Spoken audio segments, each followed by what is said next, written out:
Welcome everybody. We're at the Hillsboro Civic Center, a LEED Gold certified building. In fact, the elevator in the plaza runs by hydraulic fluid, which consists of vegetable oil.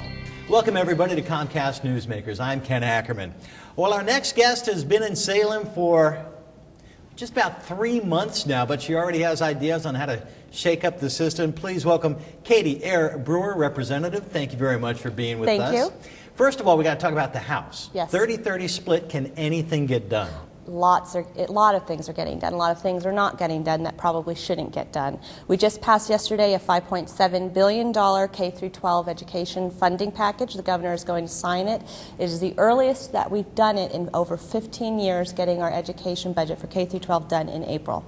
Being a freshman, you've got to have some eye-opening experiences. Yes. Give us one that you just didn't expect when you got to Salem. I didn't expect that I would become one of the go-to people for financial issues in the House of Representatives. But you're a CPA. I'm a CPA. I just thought that there'd be a lot of people with far more expertise than me there, and there are some.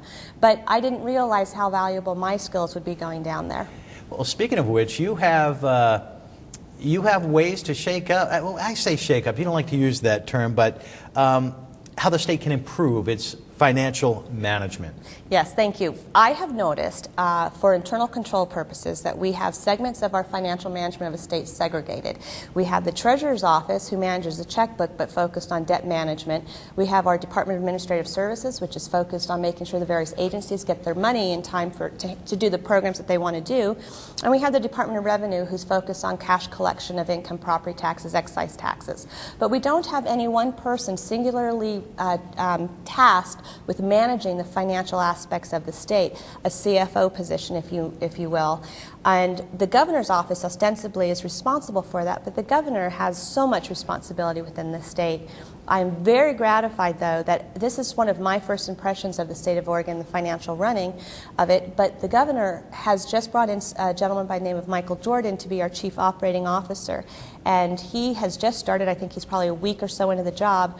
He and I are meeting, along with the governor's chief of staff next week, to discuss this specific issue because, quite frankly, it's kept me up at night, and to figure out where we have these silos, financial silos in our state. How can we look at it and take a 30,000-foot management level and be able to say, what do we need to do better? Statutorily, what do I as a legislator, what tools do I need to give them to do it better? And so I'm really excited about where we're going. Can you point out any specific areas yet, or is it too early? Yeah, actually, the Treasurer's Office, when they came before my Ways and Means Committee, said we were $11.2 billion in debt. And I said, what other debt do we have? Well, we don't know.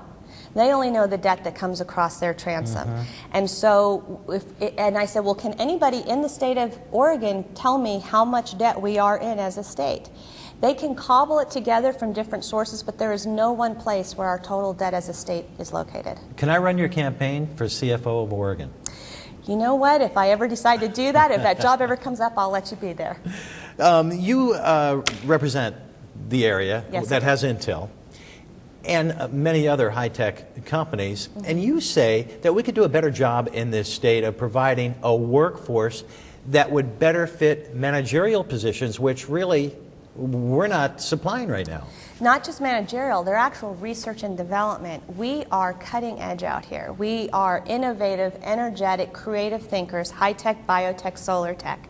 And we will fill those, our job, gold-paying jobs, they will be filled with people with advanced degrees from higher education. They will fill them, and if we don't grow them up in our own crop of children, they will fill them with people coming in from other states or other countries.